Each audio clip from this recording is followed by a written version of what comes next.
Hi everyone, welcome or welcome back to my channel. I'm Isabel and this is my library. In today's video, I bring you the 101 Days of Summer tag.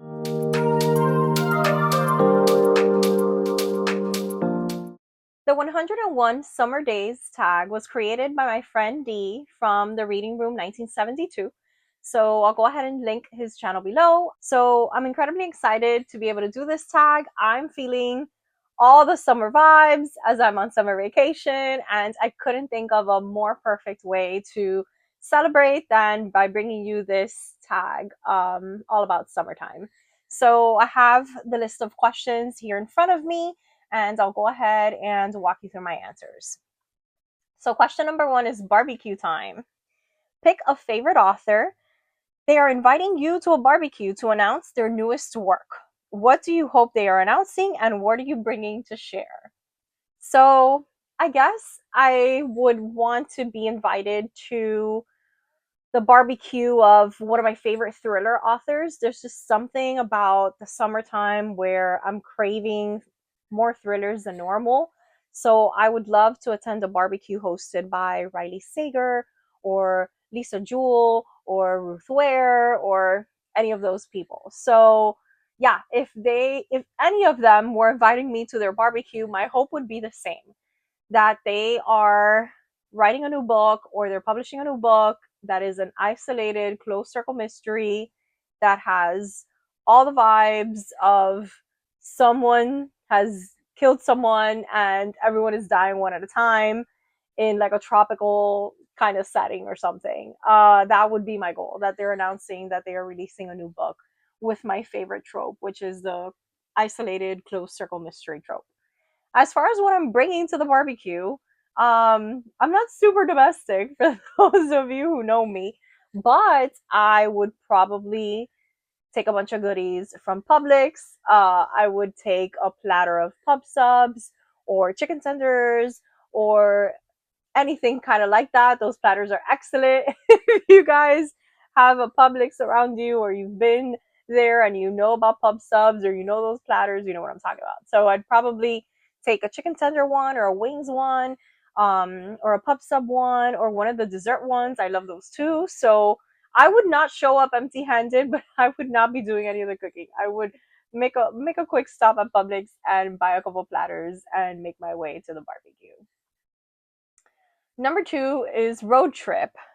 Pick a real world setting from a recent or not so recent read.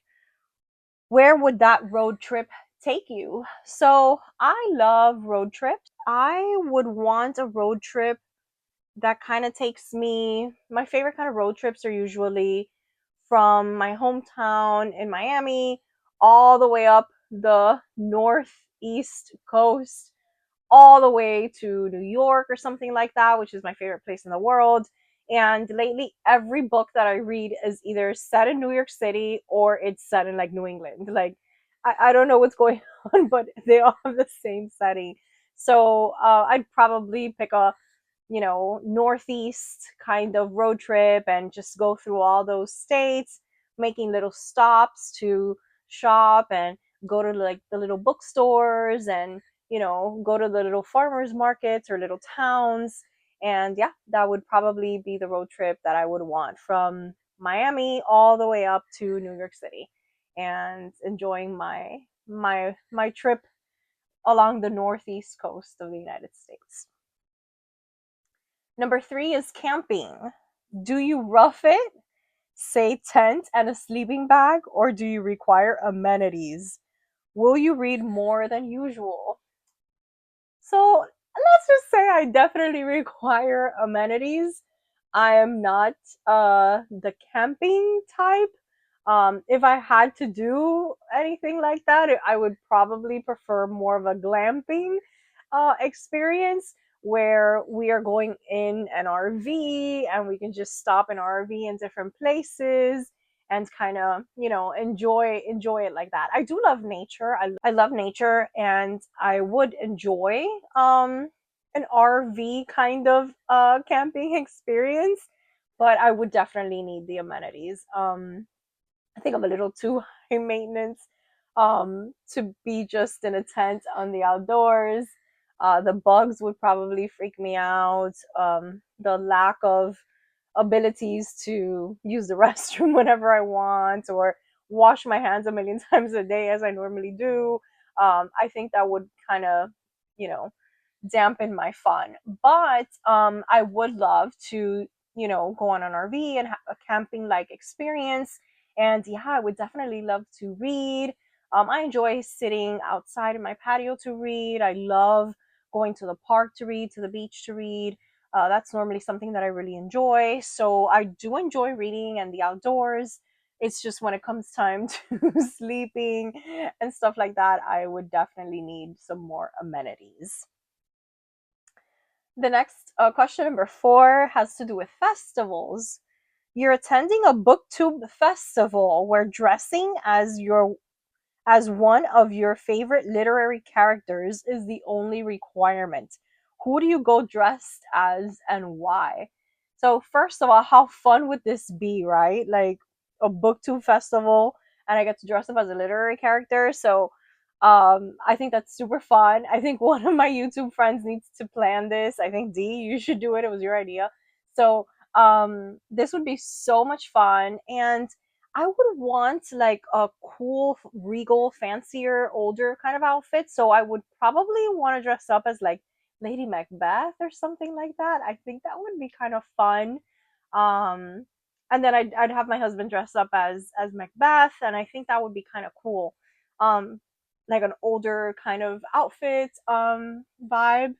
I think, yeah, I'm gonna go with Lady Macbeth, and she's a wonderful character anyway, and I love her, and she has great lines that I know by heart. So maybe I could just walk around in my big outfit and recite some lines from the tragedy of Macbeth. Number 5 is slice of life. What is something others may consider simple or mundane, but is something you can't see a summer without?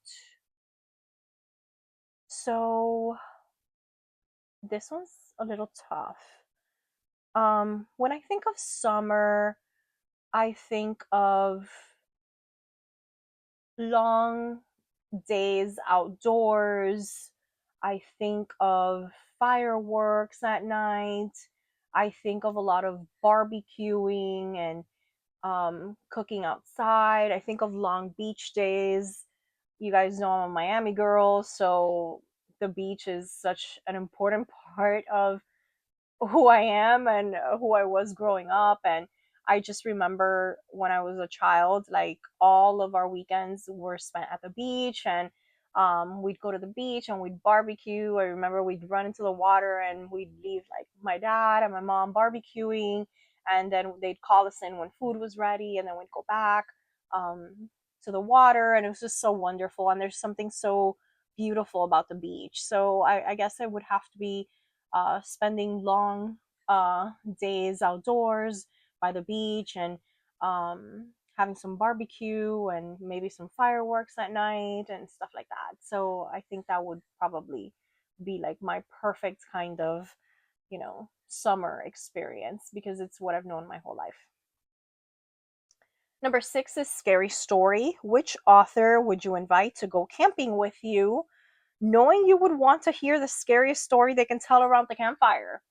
I mean, I think this like one universal answer to this question.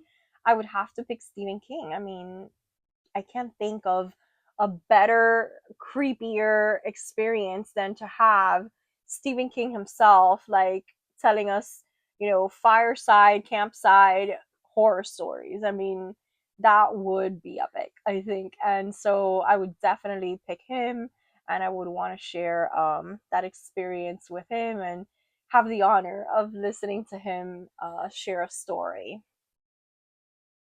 Number 7, first love, summer crush. A romantic interest during the summer months often leads to a bittersweet ending or a lasting impact. Which do you prefer to read? How does the age of the characters affect this opinion? So, summer loving, right? I think the younger, to answer the second part of the question first. So, the younger the couple, I think the more okay I am with the ending being bittersweet, because that's really what youth is all about, heartbreak, and that's kind of how you're alive, and there will be more loves that come into your life, and it's that whole like passion of being a teenager and being young. So the younger the couple, the more okay I am with a bittersweet ending to a love story. Now, if the protagonists are slightly older, the older that they are, the more I am needing like that long lasting, like good ending, happy ending kind of a thing, because I think everyone who wants to deserves love, right? And so it would make me very sad to read a book about older people who end in heartbreak again, right? After so many of those, which came before, to not see them get their happy ending would kind of, not make me happy. So I think I am okay with the bittersweet endings with young protagonists. That's my answer to that question. Next is nostalgia, one of my favorite things. So, what book or books imbibe you with an overwhelming sense of summer nostalgia? They don't necessarily have to take place during summer, but provide a strong attachment to summer somehow. So, all the books I think that I read during my summer vacations as a child, I think would provide me with that feeling of nostalgia. But besides, like, choose your own adventure, which you guys know is a big part of my memories of a child, and Goosebumps and Fear Street. If I had to like pick someone other than, R.L. Stein or the Choose Your Own Adventure books, I think the author I connect the most nostalgically, so from my childhood with summer, is Lois Duncan. So as a child, I remember loving all of her books and like just reading all of them and consuming all of them. And I feel like a lot of them had summer vibes. Um, there's the Summer of Fear, and there is I Know What You Did Last Summer, and then we have Locked in Time. I mean, there were so many of those Lois Duncan books that immediately, like, that reminds me of my childhood, and it makes me feel so nostalgic. Let me know if you also grew up reading Lois Duncan, and if you have those same feelings about those books as I do. But those books are incredibly nostalgic for me. And then number 9 is summer stories. What is a book or books you would recommend where the summertime is the primary focus? So I pulled a couple of those from my shelf. I couldn't just pick one. So I picked a couple of them that I think if you were searching for a book that has kind of summer vibes, that you would kind of enjoy. So one of those books is The Last Time I Lied by Riley Sager. This has all the summer vibes, including summer camp. So if that's something that you kind of look forward to, I think this is a great one. The next one I would recommend is The House Across the Lake by Riley Sager again. This one is in a lake house. It's very summery as well. Long days swimming out in the lake. And so this one I think also would connect to that. The next one I would recommend is The Fury by Alex Michaelides.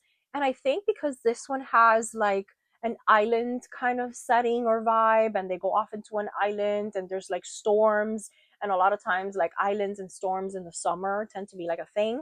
I think this one would be great for that too. The only non-thriller on my list that I would pick is One Italian Summer. And this one, you guys know how much I love this book already, and this has kind of like all of like the nostalgic, magical kind of summer things that deal with like mother-daughter relationships and friendships, and obviously there's some romantic elements here too, but I think this is a great one. And then probably like the best, if you're looking for like a thriller that has really good summer vibes, I would have to go with Ruth Ware's One Perfect Couple. I think this one is so perfect for it. And in this one, we're basically following like a couple that is going to be a part of this reality TV show where they have to be like the couple that is like the one perfect couple that survives like all the craziness that the show's going to throw at them. Yeah, they're basically like stuck on this island, isolated, closed circle mystery kind of thing. And it's filled with like the summer vibes. So I think that one's a really good one. And then lastly, it says not to forget to tag my Booktube friends. So obviously I will go ahead and tag a bunch of you. And if you haven't done it, I'd love for you to do this and tag me in it so that I can see what your answers are. I think it's the perfect kind of tag to get you in the summer mood if you're not there yet, or just make you relish in the summer mood if you've already been there for a little bit. And yeah, this was so much fun. Thank you, Dee, one for creating it and two for tagging me in it. It's awesome that you did your own tag video, and I was super excited to participate. And now I'm just wanting to hear everyone else's answers and their take on this tag as well. So thank you guys so much for watching. Please like this video. Please subscribe if you're not already subscribed, and I will check you out in my next video. Have a good one. Bye.